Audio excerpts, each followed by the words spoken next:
नमस्कार। क्या आपको जानना है कि बहुत सारे पैसे कैसे आवे या 84.5 बिलियन डॉलर्स मैं कैसे कमा सकता हूँ?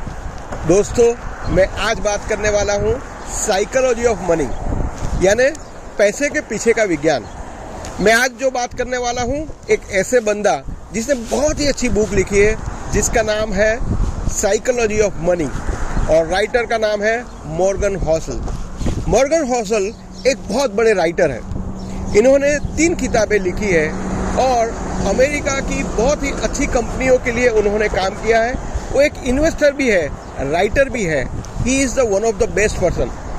जो साइकोलॉजी ऑफ मनी बुक के बारे में आपको जो मैं बात करने वाला हूँ उसका पहले चैप्टर की बात करूँगा। दोस्तों, आपको खुशी होगी कि आज से हम लोग एक नई सीरीज शुरू कर रहे हैं जिसके अंदर साइकोलॉजी ऑफ मनी जो मॉर्गन हॉसल ने लिखी है।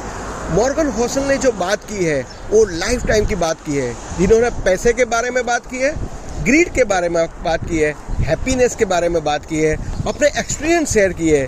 दोस्तों, ये लाइफ टाइम पढ़ने जैसी बुक है जो मैं आपको सुनाने जा रहा हूँ। तो मेरे साथ लास्ट में जुड़े रहेंगे तो आपको बहुत ही मज़ा आएगी।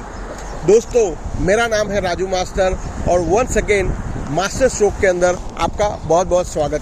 दोस्तों, मॉर्गन हॉसल यानी वॉल स्ट्रीट के सबसे बड़े राइटर, जिन्होंने अपनी कंपनियां 14 लोगों से स्टार्ट की थी and he will be the multi millionaire.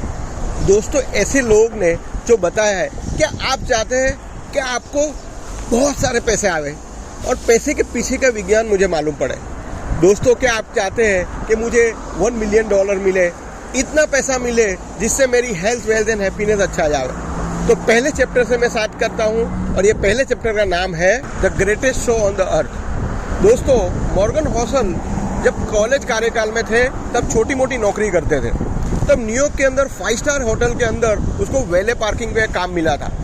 वो वहाँ पे काम करते थे। वहाँ पे हमेशा एक बंदे को देखते थे जो बहुत ही यंग था, खाली 20 साल का लड़का था, बट वो लड़का बहुत ही होशियार था।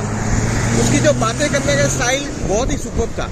20 साल के कार्यकाल के अंदर उसने वाईफाई के लिए एक ऐसा इम्पोर्टेंट कंपोनेंट ढूंढ डाला जिसके ढूंढने से उसको बहुत पैसा मिला और उसकी पेटेंट भी बना दी। वो बंदे ने 20 साल की करियर के अंदर बहुत ही पैसा कमाया। उसने बहुत सारी कंपनी, टेक्नोलॉजी वाली कंपनी बनाई और टेक्नोलॉजी वाली कंपनी कमा के उसने बेच डाली। वो बहुत ही पैसा कमाता था। वो बहुत ही होशियार और समझदार आदमी था, पर उसके पीछे एक चीज़ थी जिसको पैसे के बारे में उसका साइकोलॉजी बहुत ही पुअर था। वो बंदा बड़े बड़े डींगे मारता था, हमेशा अपने पास पैसे दिखाता था, पैसों की गड्डी अपने पास रख के सबको दिखाता था और रौफ मारता था, देखो मेरे पास कितने पैसे हैं, और लोगों को बड़ी बड़ी ठहाके मारता था। वो खूब सारा दारू पी के ऐसी वैसी बात करता था। वो बोल रहा था, मैं इसको ऐसा कर लूँगा, मैं वैसा कर लूँगा, मैं ये कर लूँगा, मैं वो कर लूँगा, ऐसी बड़े बड़े ठहाके मारता था और बहुत पैसा पानी की तरह खर्चा करता था। वो बंदे का एक बार क्या हुआ कि उसने पार्किंग लॉट के अंदर एक बंदे को बुलाया और एक नोट दिया। उसको बोला कि सामने वाली दुकान पे जाके ये दे के आओ। जब वो देने गया तो आपको मालूम है क्या मिला? वो बंदे को 1000 गोल्ड कॉइन यानी सोने के 1000 सिक्के मिले। वो लेके आया और उसके हाथ में दिया। आपको पता है वो 1000 सोने के सिक्के का उसने क्या किया? You might be surprise. उन्होंने क्या किया कि दरिये पाए के पास गए और वो 1000 सोने के सिक्के उसने दरिये में डाल दिया और उसके दोस्तों को भी बुलाया, उसने भी दरिये में डाले, जैसे कि कोई पत्थर डाल रहा है। आपको मैं बात बता रहा हूँ, आपको लग रहा हो कि ये सही है कि नहीं, बट वो बंदे की साइकोलॉजी ऐसी थी। एक बार क्या हुआ कि जब वो होटल में था तब उसका एक धक्का लग गया और एक बहुत बड़ा फ्लास्क उससे टूट गया। जैसे ही फ्लास्क टूट गया सब आ गए और वहाँ के मैनेजर ने बहुत ही विनम्रता से बोला, सर ये जो फ्लास्क जो टूट गया है उसकी कीमत $500 है। वो बहुत ही गर्म हो गया, बहुत आग बबूला हो गया और उसने बखेड़ा खड़ा कर दिया वहाँ पे लोगों के सामने, इतना बड़ा बखेड़ा खड़ा कर दिया। फिर उसने अपने पास जो गड्डी थी उसके अंदर से $5000 उसके मुंह पे दे मारे और बोला कि दफा हो जाओ यहाँ से, ये ले लो और कभी मुझे दिखना नहीं। दोस्तों, ऐसे बंदे का क्या हुआ होगा आपको भी पता है, मुझे भी पता है। वो थोड़े टाइम के अंदर वो उसने दीवाना निकाल लिया। उसके पास जो पैसे थे वो पैसे उसने कहीं जगह खर्चा करने की बजाय कहीं और अलग तरह से खर्चा करता। तो दोस्तों, आपने देखा कि बहुत पैसा दिखाने से क्या होता है। इसमें से क्या सीखने को मिला? एक बात बहुत अच्छी सीखने को मिली कि पैसा सब कुछ दिला सकता है, बट अच्छा व्यवहार नहीं। अभी एक दूसरे बंदे की बात कर रहा हूँ, उसका नाम है रोनाल्ड रेड। रोनाल्ड रेड जो था वो एक दरवान था। वो अपने एक छोटे से गांव में रहता था और पूरे फैमिली के अंदर वो पहला बच्चा था जिसने ग्रामर स्कूल तक पास किया था। दोस्तों, उसने 25 साल तक कार रिपेयरिंग की थी और 20 साल तक उसने फ्लोरिंग का काम किया था। दोस्तों, उसने अपनी एज ऑफ 38 की उम्र में उसने एक $12,000 का घर लिया था 2 BHK, और उसी के अंदर लास्ट टाइम तक रहा था। उसकी शादी भी हुई थी, बट अनफॉर्चुनेटली कोई बच्चे नहीं थे, और उसकी वाइफ 50 साल की उम्र में गुजर गई थी। जब वो फ्री रहता था तब वो लकड़ियाँ काटने का काम करता था, जिससे उसको खुशी मिलती थी। दोस्तों, उसका नाम पूरे वर्ल्ड के न्यूज़पेपर और हेडलाइन में तभी आया जब वो उसका मौत का दिन था। वो 2014 में गुजर गया जब उसकी उम्र थी 93। एट द एज ऑफ 93 जब गुजर गया तब उसके पास $8 मिलियन थे। दोस्तों, आई रिपीट, $8 मिलियन थे। वो बंदा अपने $2 मिलियन अपने सोतेले 2 बेटे के नाम पे कर गया, और बाकी के $6 मिलियन वहाँ की लोकल हॉस्पिटल, लाइब्रेरी, उसके अंदर उसने दे दिए। अभी जब भी उसने ये पैसा दिया, पूरे दुनिया के अंदर इसका नाम आ गया।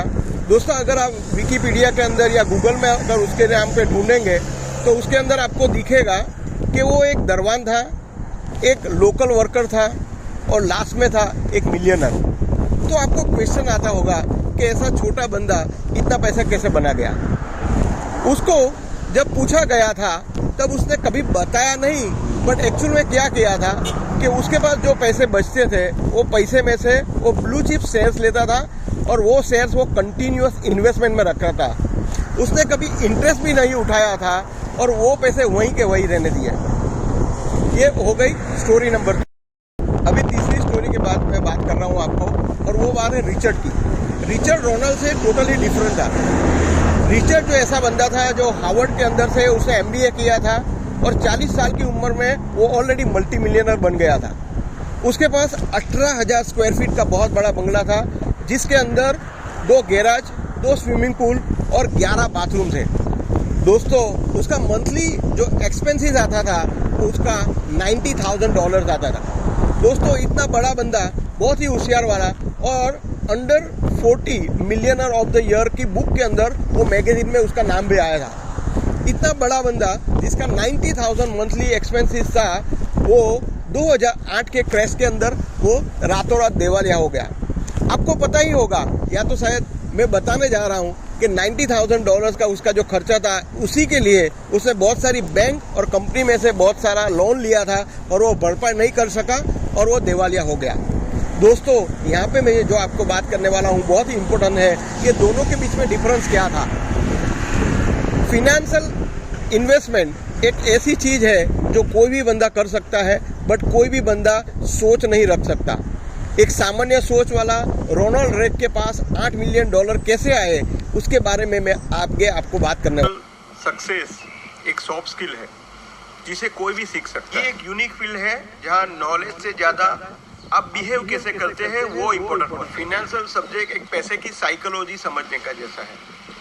रोनाल्ड रेड जैसे बंदा जो कैसे सक्सेसफुल हुआ, तो उसके पीछे उसकी पैसे की साइकोलॉजी थी। एक हम्बल एजुकेशन वाला व्यक्ति डॉक्टर, आर्किटेक्ट, इंजीनियर कुछ भी बन सकता है, बट रोनाल्ड रेड जैसा मामूली आदमी भी फिनेंशियल सक्सेस की साइकोलॉजी जानते हुए मल्टी मिलियनर बन सकता है।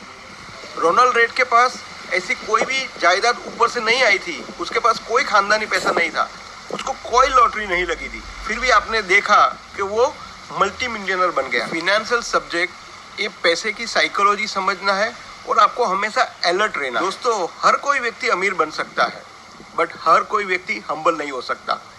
दोस्तों, आपको ये आज जो मैंने पहला एपिसोड जो दिया है साइकोलॉजी ऑफ मनी का, मॉर्गन होसल ने लिखा है।